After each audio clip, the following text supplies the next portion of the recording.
সূরা লোকমানের 12 থেকে 19 নম্বর আয়াত পর্যন্ত। আমার সাথে তেলাওয়াত করেন, বলেন আউযু বিল্লাহি মিনাশ শাইতানির রাজিম বিসমিল্লাহির রাহমানির রাহিম ওয়ালাকাদ আতাইনা লুকমানাল হিকমাতা আনিশকুর লিল্লাহ ومن يشكر فإنما يشكر لنفسه ومن كفر فإن الله غني حميد বলেন সুবহানাল্লাহ। আল্লাহ তাআলা বলেন ওয়ালাকাদ আতাইনা, আমি দান করেছি লুকমানকে, ওয়ালাকাদ আতাইনা লুকমানা, আমি লুকমান আলাইহিস সালামকে দান করেছি, হিকমত দান করেছি, মানে জ্ঞানটা যেভাবে ব্যয় করা উচিত সে সেভাবে ব্যয় করতে পারে। আল্লাহ বলেন আমি তাকে জ্ঞান দান করেছি, প্রজ্ঞা দান করেছি, হিকমত দান করেছি। সুতরাং আনিশকুর লিল্লাহ, যাতে করে আমার শুকরিয়া আদায় করে। বলেন সুবহানাল্লাহ। শুকরিয়া আদায় কার করতে হবে? বলেন শুকরিয়া কার আদায় করতে হবে? আল্লাহ তাআলার জন্য। আল্লাহ তাআলা শুকরিয়া আদায় করতে হবে, কারণ আমার জীবনে আমার বলতে কিছুই নাই, যা দিয়েছেন সব আল্লাহ তাআলার দেওয়া ভিক্ষা। বলেন সুবহানাল্লাহ। আল্লাহ যা দান করেছেন ওটাই আমার হিসাবে আছে, মরে যাব সব শেষ। আমি বলি আমার হাত, আমার পা, আমার নাক, আমার চোখ, আমার বলতে কিছু নাই। যখন দমটা ফুরাই যাবে, রুহটা যখন চলে যাবে, আমার বলতে আর কিছু থাকবে না। আল্লাহ পাক রব্বুল আলামিন আমাদেরকে দয়া করে দিয়েছেন, আমানত হিসেবে দিয়েছেন, যাতে যথাযথভাবে প্রয়োগ করতে পারি। যাই হোক, আল্লাহ রাব্বুল আলামিন লুকমান আলাইহিস সালামকে জ্ঞান দান করেছেন। আল্লাহ বলেন লুকমান তুমি আমার শুকরিয়া আদায় করবে। বলেন সুবহানাল্লাহ। তাই লুকমান আলাইহিস সালাম যদি আল্লাহ শুকরিয়া আদায় করে, আমরাও শুকরিয়া আদায় করব কিনা? বলেন আমরাও শুকরিয়া আদায় করব। আল্লাহ বলেন ওয়া মান ইয়াশকুর ফাইন্নামা ইয়াশকুরু লিনাফসিহি, মানুষ যখন শুকরিয়া আদায় করে, আসলে সে আল্লাহ তাআলার শুকরিয়া আদায় করে তো ঠিকই, কিন্তু এই শুকরিয়াটা তার উপকারের জন্য করে। বলেন সুবহানাল্লাহ। আমরা শুকরিয়া আদায় করবো আল্লাহ, কিন্তু আমার উপকারটা কি?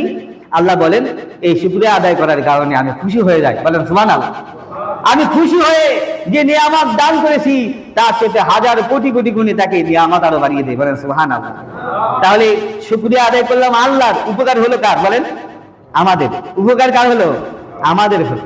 এই জন্য আল্লাহ বলেন শুকরিয়া আদায় করলে কিপটামি করো না, শুকরিয়া আদায় করতে কোন কিপটামি করো না, শুকরিয়া আদায় করবা আমার, আর আমি আল্লাহ তাআলা তোমাকে নিয়ামত দান করব। বলেন সুবহানাল্লাহ। ومن كفر فإن الله غني حميد। আল্লাহ বলেন যদি কেউ অস্বীকার করে, অকৃতজ্ঞ হয়, ফাইন্নাল্লাহ গনিয়ুন হামিদ, আর আল্লাহ হচ্ছেন সবচেয়ে সকল প্রশংসার অধিকারী। বলেন সুবহানাল্লাহ। আল্লাহ তো গনি, আল্লাহ ধনবাদের কি কম আছে? নাই। আল্লাহ হলেন সকল প্রশংসার যোগ্য, তিনি সকল প্রশংসার যোগ্য। কেউ যদি তার শুকরিয়া আদায় না করে, ধরেন যে মানুষ জাতি কোনো শুকরিয়া আদায় করলো না, আল্লাহ তাআলা শুকরিয়া আদায় করার মতো আরো সৃষ্টি জগতের মধ্যে আরো আছে না নাই? বলেন গাছ গাছালি শুকরিয়া আদায় করে, মৌন শুকরিয়া, মনে মনে আমরা তো শুনি না, মাছ শুকরিয়া আদায় করে, আল্লাহ যত সৃষ্টি জগৎ আছে সবাই শুকরিয়া আদায় করে। সুতরাং এটা যদিও সম্ভব না, কেউ শুকরিয়া আদায় করে না পারবে না, শুকরিয়া না আদায় করে থাকতে পারবে না, তারপরে কথার কথা যে যদি কেউ আল্লাহর প্রশংসা না করে, তাও আল্লাহ তাআলা সকল বিষয়ে আল্লাহ রাব্বুল আলামিন সকল প্রশংসার যোগ্য। বলেন সুবহানাল্লাহ। তিনি সব সময় অ্যাডোরেবল। আল্লাহ রাব্বুল আলামিন তাকে সব সময় সৃষ্টি জগৎ তাকে অ্যাপ্রিসিয়েট করে, তাকে থ্যাঙ্কস জানায়। বলেন সুবহানাল্লাহ। যাই হোক, আল্লাহ বলেন وَإِذْ قَالَ لُقْمَانُ لِابْنِهِ وَهُوَ يَعِظُهُ يَا بُنَيَّ لَا تُشْرِكْ بِاللَّهِ إِنَّ الشِّرْكَ لَظُلْمٌ عَظِيمٌ। বলেন সুবহানাল্লাহ। আল্লাহ বলেন স্মরণ করো ওই সময়ের কথা যখন যখন লোকমান বলল লিবনিহি ওয়া হুয়া ইয়াইদুহু, লোকমান তার সন্তানকে বলল, উপদেশ দিচ্ছিল। আমাদের পিতামাতারা, আমাদের যে বাবা আছেন, তিনি তার সন্তানকে সবসময় অ্যাডভাইস দেন, বাবা এই পথে চলো, এইভাবে চলো, লেখাপড়া মন দিয়ে করো, হ্যাঁ, কখনো কোনো খারাপ কোনো বন্ধুদের সাথে মিশো না, সবসময় ভালো কোম্পানি যারা আছে, মানে ভালো বন্ধু যারা আছে তাদের সাথে মিশো, সবসময় লেখাপড়া মন দিয়ে করো, কোরআন পড়ো, হাদিস পড়ো, নামাজ পড়ো, রোজা রাখো। এরকম ভাবে আমরা উপদেশ দেই কি দেই না বলেন? আপনারা যারা বাবারা আছেন তারা উপদেশ দেন সন্তানদেরকে, কিন্তু সন্তানকে উপদেশ না দিলে সন্তান বিপদগামী হওয়ার সম্ভাবনা আছে না? নেই? আছে।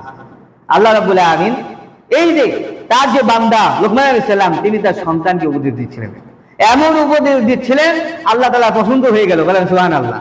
আল্লাহ পছন্দ করে, যদিও নবী না, রাসূল না, তারপরেও তার কথাগুলোকে আল্লাহ তাআলা কোরআন শরীফের মধ্যে স্থান দিয়ে দিলেন। বলেন সুবহানাল্লাহ। লোকমান আলাইহিস সালাম এমন পিতা ছিলেন, তিনি তার সন্তানকে ডাকলেন, ইয়া বুনাইয়া, হে আমার কলিজার টুকরা সন্তান। বলেন সুবহানাল্লাহ। আর আমাদের মধ্যে অনেক পিতা আছে, যখন ডাকে সন্তানকে এমন ভাবে ডাকে কর্কশ ভাষায়, হ্যাঁ, কর্কশ ভাষায় ডাকার কারণে এ শয়তান, হ্যাঁ, এ মানে আরো কত কি ভাবে, এ হারামজাদা, এরকম করে ডাকে কিনা বলেন? এরকম ভাবে যখন ডাকে তখন সন্তান কি খুশি হয় নাকি? বলে বাবা আলহামদুলিল্লাহ, তোমাকে অনেক ধন্যবাদ, আমাকে এইভাবে ডাকতেছো। এইভাবে কিন্তু সে কিন্তু খুশি হয় না, বরং সে আর ক্ষিপ্ত হয়। আমার বাবা যেখানে আমাকে কলিজা ভরে প্রাণ ভরে ডাকবে, সেখানে আমাকে এইভাবে না ডেকে আমাকে এমন ভাবে ডাকলো, তাহলে বাইরের মানুষ শুনলে আমাকে কি বলবে? যাই হোক, তিনি তার সন্তানকে বললেন, কলিজার টুকরা সন্তান, হে আমার সন্তান। এরকম ভাবে ডাকা উচিত। এখানেও শিক্ষা আছে। পিতা মাতারা আপনাদের সন্তানকে ডাকবেন, বাবা, বাবা আমার, কলিজার টুকরা সন্তান আমার, একটু কাছে আসো। এইভাবে কাছে বসে যখন খাবার খাবেন, খাবার একা খাবেন না, সন্তানকে নিয়ে খান। নিজের খাবার থেকে একটু করে গোস্ত তার পাতে তুলে দেন, একটু খাবার খাওয়াই দেন, দেখবেন মুহাব্বত বাড়ে কিনা। এরকম কাজ করা যাবে না বলেন? করা যাবে কিনা? যাবে ইনশাআল্লাহ। এরকম ভাবে প্রাণ ভরে ডাকবেন। বরিশালের ভাষায় সন্তানকে ডাকে গেদু। কি বলে? গেদু বলে, খোকা বলে। গেদু বললে ওখানে বড় যে ছেলে আছে, বড় ছেলেকেও বলা হয় গেদু। হ্যাঁ, যাই হোক, আমরা যে ভাষায় বলি, যাতে করে সন্তান যেন তার কলিজাটা ঠান্ডা হয়, এইভাবে ডাকা উচিত। এই জন্য লোকমান আলাইহিস সালাম ডাকলেন, ইয়া বুনাইয়া, হে আমার কলিজার টুকরা সন্তান, লা তুশরিক বিল্লাহি ইন্নাশ শিরকা লাযুলমুন আযীম। সন্তানকে পরিচয় করে দিচ্ছেন আল্লাহর সাথে। কার সাথে বলেন? সন্তানকে পরিচয় করে দিচ্ছেন আল্লাহর সাথে, যে বাবা তুমি তো জানো আল্লাহ এক এবং অদ্বিতীয়। তো তারপরে তোমাকে বলি, কখনোই আল্লাহ তাআলার সাথে শরীক করবে না। ইন্নাশ শিরকা লাযুলমুন আযীম, নিশ্চয় শিরক হচ্ছে সবচেয়ে বড় জুলুম। কখনো ভুলেও আল্লাহর সাথে শিরক করো না। শিরক কি আমি বলেছিলাম যে আল্লাহর মতো কাউকে মনে করাকে শিরক বলা হয়। কি বলা হয় বলেন? শিরক বলা হয়। আল্লাহর মতো কাউকে মনে করাকে কি বলা হয়? শিরক বলা হয়। আমাকে খাওয়ায় কে বলেন? পরায় আল্লাহ। আমার বিপদে আপদে সাহায্য করে কে? আল্লাহ। চাইতে হবে কার কাছে? আল্লাহর কাছে। কোনো বাবার কাছে চাওয়া যাবে না, কোনো মাদারে গিয়ে বলা যাবে না, বাবা এই যে আমার সন্তান হয় না, স্ত্রীর প্রায় 6 বছর হয়ে যায় সন্তান হয় না, আমার এই ওয়াইফকে তুমি একটা সন্তান দান কর, দয়া করে 2টা সন্তান দান কর। কোনো বাবার ক্ষমতা আছে যাওয়ার? বলেন, কোনো বাবার ক্ষমতা আছে? তবে আল্লাহর ওলিদের উসিলা দিতে পারে। আল্লাহ তোমার এই ওলির উসিলায়, এই যে খাজা মঈনুদ্দিন চিশতি রহমতুল্লাহ আলাইহি, বাইজিদ মুস্তামি রহমতুল্লাহ আলাইহি, আব্দুল কাদের জিলানী রহমতুল্লাহ আলাইহি, ওনাদের উসিলা দিয়ে আমি আল্লাহ তাআলার কাছে চাইতে পারি, কারণ ওনারা ভালো মানুষ ছিলেন, তাদের উসিলা দিয়ে চাওয়া যায়। কিন্তু তাদের কাছে চাওয়ার সবচেয়ে বড় শিরক। বলেন কি ঠিক কিনা? এখন বাবার কাছে চাওয়া যাবে না, চাইতে হবে কার কাছে বলেন? আল্লাহর কাছে। আল্লাহ বলেন ইন্না শিরকা, তিনি বলেন যে ইন্না শিরকা লাযুলমুন আযীম। লোকমান আলাইহিস সালাম বলছেন যে শিরক হলো সবচেয়ে বড় জুলুম। আমাকে বলেন তো, যে কোন অফিসের মধ্যে যিনি প্রধান, যিনি এমডি, আর যে কর্মচারী যদি অফিসারের চেয়ারে বসে আর বলে আমি এই অফিসের অফিসার, তাহলে কি সেটা মানা যাবে বলেন? হ্যাঁ, মানা যাবে না তো, কারণ কর্মচারী আর অফিসার তিনি অফিসার। তা সেরকম এটা যেমন মানা যায় না, আল্লাহর জায়গায় যদি কাউকে বসানো হয় আল্লাহ সেটা বরদাস্ত করতে পারে না। ঠিক কিনা বলেন? এই জন্য কোনো শিরক করা যাবে না, কোনো শিরক করা যাবে না। আল্লাহ তাআলার কালাম দিয়ে আমি রুকিয়া করতে পারি, আমি সঙ্গে রাখতে পারি, কিন্তু আমার এই বিশ্বাস থাকা যাবে না যে এটি আমাকে রক্ষা করবে, বরং রক্ষা করার মালিক কে বলেন? আল্লাহ তাআলা। সম্মানিত শুধু সন্তানকে পরিচয় করে দিচ্ছেন কার সাথে? আল্লাহর সাথে। এবার আল্লাহ তাআলা শুনলেন, উপদেশটা শুনলেন যে আমার সাথে সন্তানের পরিচয় করে দিল, এবার আমার কিছু করারটাও দরকার। এবার আল্লাহ রাব্বুল আলামিন আল্লাহ রাব্বুল আলামিন বলেন ওয়াসাইনাল ইনসানা বিওয়ালিদাইহি হামালাতুহু উম্মুহু ওয়াহানান আলা ওয়াহনি ওয়া ফিসালুহু ফি আমাইনি আন ইশকুর লি ওয়ালিওয়ালিদাইক। বলেন সুবহানাল্লাহ। আল্লাহ বলছেন লুকমান তুমি তোমার সন্তানকে আমার সাথে পরিচয় করে দিলে, এবার আমার দায়িত্ব হলো তোমাকে তোমার সন্তানের সাথে পরিচয় করে দেওয়ার। এবার আল্লাহ রাব্বুল আলামিন সন্তানকে পিতার সাথে পরিচয় করে দিল, বলল যে ওয়াসাইনাল ইনসানা, আমি মানুষকে উপদেশ দিয়েছি, আদেশ দিয়েছি যেন মানুষরা কি করে, হামালাতুহু উম্মুহু ওয়াসাইনাল ইনসানি বিওয়ালিদাইহি, আমি পিতা মাতার ব্যাপারে সন্তানকে মানুষদেরকে কি করেছি, আদেশ দিয়েছি, আদেশ দিলাম কি করতে, হামালাতুহু উম্মুহু ওয়াহানান আলা ওয়াহনি। আল্লাহ রাব্বুল বলেন মা, তিনি এমন মাত্র একটি শব্দ মা, কিন্তু জগতের সমস্ত মায়া মমতা যেন ওই মা শব্দের মধ্যে। বলেন সুবহানাল্লাহ। ওগো মা তুমি এ ধরনের শ্রেষ্ঠ নেয়ামত, তোমারই পদ তলে রয়েছে জান্নাত। ওগো মা তুমি এ ধরনের শ্রেষ্ঠ নেয়ামত, তোমারই পদ তলে রয়েছে জান্নাত। এই দুনিয়া থাকতো গো ফুল পাখিহীন, এই দুনিয়া থাকতো গো মায়া মমহীন, যদি না পেত মায়ের মায়াবী হাত, যদি না পেত মায়ের মায়াবী হাত।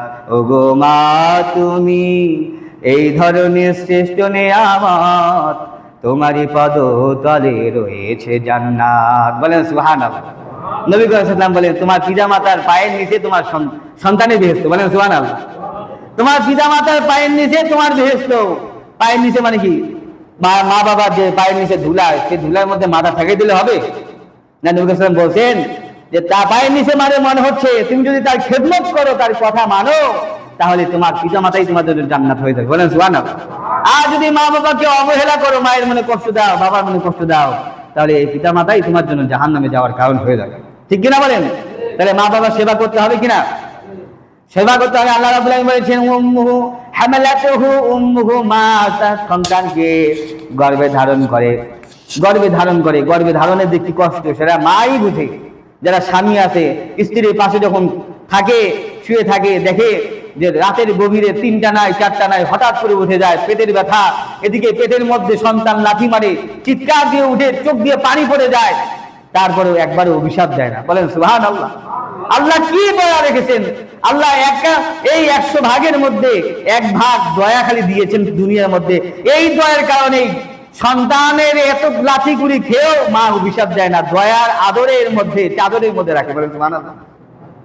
এই জন্য সময় তো শুধু মা গর্ভে ধারণ করে, আবার কি করে মা, আবার ফিসালহু ওয়া ফিসালহু ফি আমাইনি, 2 বছর দুধ পান করায়।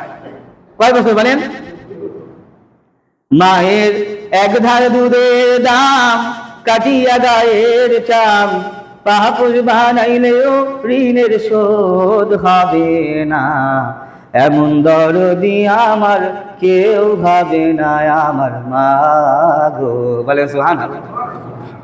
যদি আমার এই শরীরের চামড়া তুলে যদি আমি একটা পাপোশ বানিয়ে দেই, তবুও মায়ের দুধের স্তনের 1 ফোঁটা দুধের সমপরিমাণ হতে পারবে না, আমি তার ঋণ পরিশোধ করতে পারবো না। বলেন আল্লাহু আকবার।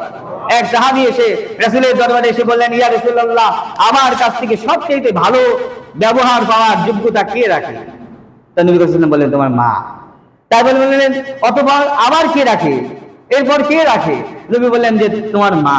আবার বললেন ইয়া রাসূলুল্লাহ, এর পরে মায়ের পরে আবার কে আছে যে তার আমার কাছ থেকে সবচেয়ে ভালো ব্যবহার পাবে, সদ্ব্যবহার পাবে? তখন নবী সাল্লাল্লাহু আলাইহি ওয়াসাল্লাম বললেন তোমার মা। মায়ের কথা কয়বার বললেন? বলেন 3 বার। এরপরে বললেন ইয়া রাসূলুল্লাহ, তারপরে কি? বললেন যে তোমার বাবা। তারপরে হাদিস শরীফে আছে বিভিন্ন বর্ণনায় যে দাদা, নানা, এইভাবে।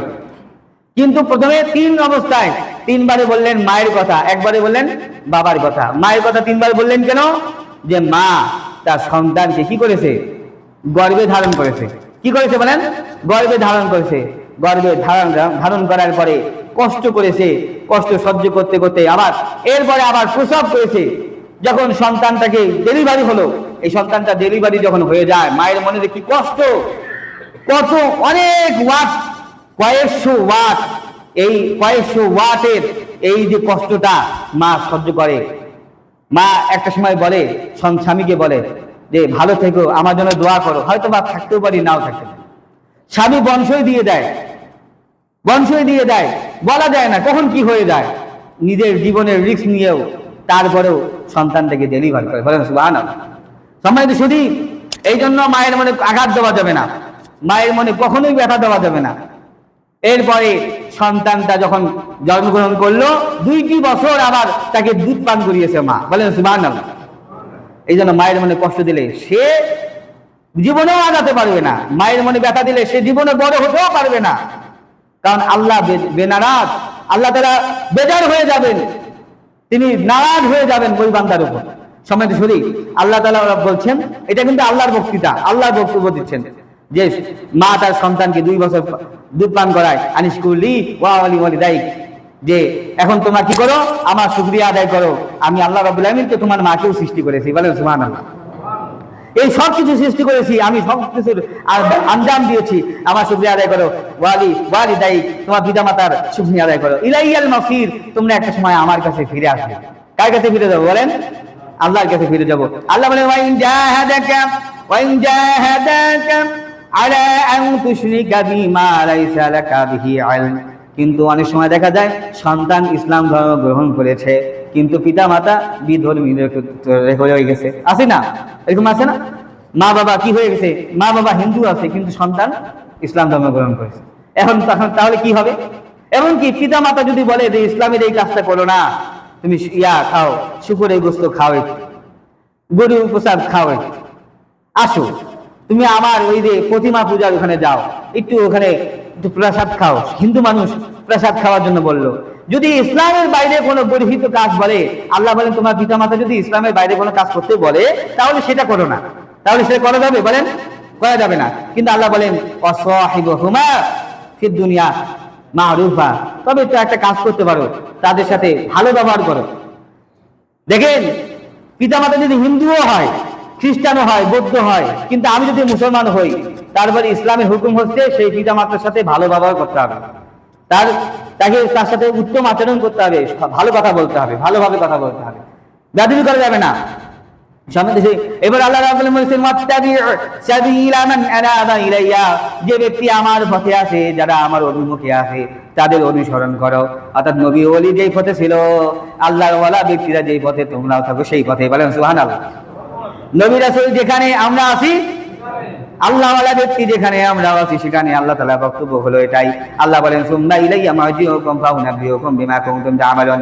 আল্লাহ বলেন তোমরা একটা সময় আমার কাছে ফিরে আসবে, আমি তোমাদেরকে জানিয়ে দেব, ইনফরমেশন করে দেব যে তোমরা দুনিয়াতে থাকতে কেমন আচরণ, কেমন ব্যবহার করেছিলে, কি ধরনের ইবাদত করেছিলে, কোন ধরনের কাজ করেছিলে। বলেন সুবহানাল্লাহ। আমরা যখন এই হাসরের ময়দানে উপস্থিত হব, আল্লাহ বলবেন ইকরা কিতাবাকা কাফা বিনাফসিকা। আল্লাহ বলবেন এই যে কিতাবটা পড়ো। দেখেন, একটা সিমের ভিতরে, একটা মেমোরির ভিতরে গান থাকে, গজল থাকে, কত কিছু ঘোরায়, 120 GB, 64 GB, 8 GB এরকম আছে না? একদম কত কিছু, দুনিয়ার কত কিছু যদি একটা সামান্য একটা ছোট্ট মেমোরির মধ্যে রাখতে পারে, আল্লাহ রাব্বুল আলামিন সব বান্দা সব কিছু একটা কিতাবের মধ্যে রাখতে পারে কিনা বলেন? আল্লাহ সব কিছু। দেখেন, দিন যত আধুনিক হচ্ছে, ইসলামকে পরিপূর্ণভাবে মানুষের কাছে উপস্থিত করা, আপনার পরিবেশন করা, রিপ্রেজেন্ট করা সহজ হয়ে যাচ্ছে। বলেন সুবহানাল্লাহ। যাই হোক, আল্লাহ রাব্বুল আলামিন এরকম একটা কিতাব দিবেন এবং সেখানে আমাদের ছোট বড় সকল গুনাহ, সওয়াব, নেকি সব কিছু দেখা যাবে। সুবহানাল্লাহি ওয়া বিহামদিহি। আল্লাহ বলেন ইয়া বুনাইয়া ইন্নাহা ইন তাকুম মিসকালা হাববাতিন মিন খারদালিন ফাতাকুনা ফি সাখরাতিন আও ফিস সামাওয়াতি আও ফিল আরদি ইয়াতি বিহাল্লাহ ইন্নাল্লাহা লাতীফুন খাবীর। আল্লাহ বলেন, আল্লাহ তাআলা ওই বান্দা হযরত লুকমান আলাইহিস সালাম তিনি বলেন, এই আমার সন্তান, পরিজাতের সন্তান, একটা জিনিস চিন্তা করো, যদি কোনো বস্তু সরিষার দানার চেয়ে তো ছোট হয়, সরিষার দানার মতো হয়, এবং তা যদি থাকে কোনো পাথরের ভিতরে, অথবা যদি সেটা থাকে আসমানে, অথবা যদি সেটা থাকে পৃথিবীর কোনো এক জায়গায়, আল্লাহ রাব্বুল আলামিন সেটাকেও আবার বের করে আনবেন, সেটাকেও উপস্থিত করবেন হাসরের ময়দানে। বলেন আল্লাহু আকবার। তাহলে বলেন আমরা যে সগীরা গুনাহ করছি, ছোট ছোট গুনাহ করছি, এগুলো উপস্থিত করা হবে কিনা বলেন? অন্ধকারে যে গুনাহ করেছি সেগুলো আল্লাহ রাব্বুল আলামিন কি করবেন? বের করবেন। সেদিন সব কিছু দেখা যাবে। আল্লাহ নিশ্চয়ই আল্লাহ তাআলা সূক্ষ্মদর্শী। সূক্ষ্ম মানে একদম ছোট ছোট সব খুঁটিয়ে খুঁটিয়ে সব দেখতে পারেন। সুবহানাল্লাহ। খবীর, তিনি অবগত, সম্যক অবগত। আল্লাহ রাব্বুল আলামিনের এই বান্দা লুকমান আলাইহিস সালাম বলছেন, ইয়া বুনাইয়া আকিমিস সালাতা, হে আমার সন্তান, কলিজার টুকরা সন্তান, নামাজ পড়ো। আপনি পিতা হয়ে আপনার বাবা, আপনি বাবা হয়ে তার সন্তানকে, আপনি বাবা হয়ে আপনার সন্তানকে কিসের কথা বলবেন বলেন? নামাজের কথা বলতাম। কিসের কথা বলতে হবে? নামাজের কথা বলতাম। যদি না বলেন তা আল্লাহ রাব্বুল আলামিন বলছেন, ইয়া আইয়ুহান নাসু তাকু রাব্বাকুমুল্লাযী, হে বান্দারা তোমরা আমাকে ভয় করো। এবং আল্লাহ তাআলা বলছেন, উ আনফুসাকুম ওয়া আহলিকুম নারা, হে আমার বান্দারা তোমরা নিজেরাও জাহান্নামের আগুন থেকে বাঁচো এবং তোমার পরিবার যারা আছে তাদেরকেও জাহান্নামের আগুন থেকে বাঁচাও। তাহলে আমাকে এই দায়িত্ব পালন করতে হবে। লুকমান আলাইহিস সালাম তাই করলেন, তিনি তার সন্তানকে নামাজে আদেশ দিলেন, হে আমার সন্তান নামাজ পড়বে। ওয়া আমর বিল মারুফ, এবং সবসময় সৎ কাজে আদেশ দিবে। ওয়ানহা আনিল মুনকার, এবং অন্যায় কাজে বাধা দিবে। সৎ কাজ করে বসে থাকবে, নেক আমল নিজেই করবে, পরে পরে বসে থাকবে, এমন যাতে না হয়। অন্যায় কাজ দেখা মাত্রই প্রতিবাদ করবে। বলেন সুবহানাল্লাহ। ওয়াসবির আলা মা আসাবাক, তখন সন্তানকে মনে রাখছেন, এ আমার সন্তান, কলিজার টুকরা সন্তান, মানুষকে যখন সৎ কাজে আদেশ দিবা, ভালো ভালো কথা বলবা, মানুষ বলবে এই আমাকে খালি জ্ঞান দেয়, এত জ্ঞান দিতে আমাকে এসো না, বলবে কিনা বলেন? মানুষ তোমাকে কটু কথা বলবে, আঘাতও করতে পারে, তোমাকে এক দুই চারটা মারতেও পারে। সুতরাং তুমি যখন অন্যায় কাজে বাধা দিবা, তোমার শত্রু হয়ে দাঁড়াবে অনেকেই, কিন্তু সেই সময় তুমি কি করবা? ধৈর্য ধারণ করে পাথর ঢালা সীসার মতো, সীসার প্রাচীরের মতো শক্ত ভাবে থেকেও সধৈর্য ধারণ করিও। ইন্না যালিকা মিন আযমিল উমুর।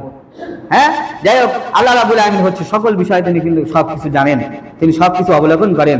যাই হোক, ওয়ালা তুসাইর খাদ্দাকা লিন-নাস ওয়ালা তামশি ফিল আরদি মারাহা, হে আমার সন্তান, কলিজার টুকরা সন্তান, তোমরা অহংকার বশত কাউকে অবহেলা করে বসে থেকো না, কারোর কাছ থেকে মুখ ফিরিয়ে নিও না, যে ওই লোকটা গরিব মানুষ, ওনার সাথে কথা বলে আমার লাভ নাই, আমি হলাম ধর্নাঢ্য পরিবারের সন্তান, আমার এই আছে ওই আছে, ওই লোকের সাথে কথা বলে টাইম পাস করে আমার কি সময়, এরকম অহংকার করো না। ওয়ালা তামশি ফিল আরদি মারাহা, এবং দুনিয়াতে চলাফেরার সময় কখনো অহংকার ভরে চলাফেরা করো না, অহংকার করো না চলাফেরার সময়। ইন্নাল্লাহা লা ইউহিব্বু কুল্লা মুখতালিন ফাখুর, নিশ্চয়ই আল্লাহ তাআলা অহংকারকারীকে ভালোবাসেন না।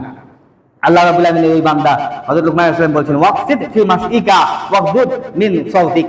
আল্লাহ রাব্বুল আলামিনের এই বান্দা হযরত লুকমান আলাইহিস সালাম বলেছেন, হে আমার কলিজার টুকরা সন্তান, চলাফেরার মধ্যে মধ্যম পন্থা অবলম্বন করিও।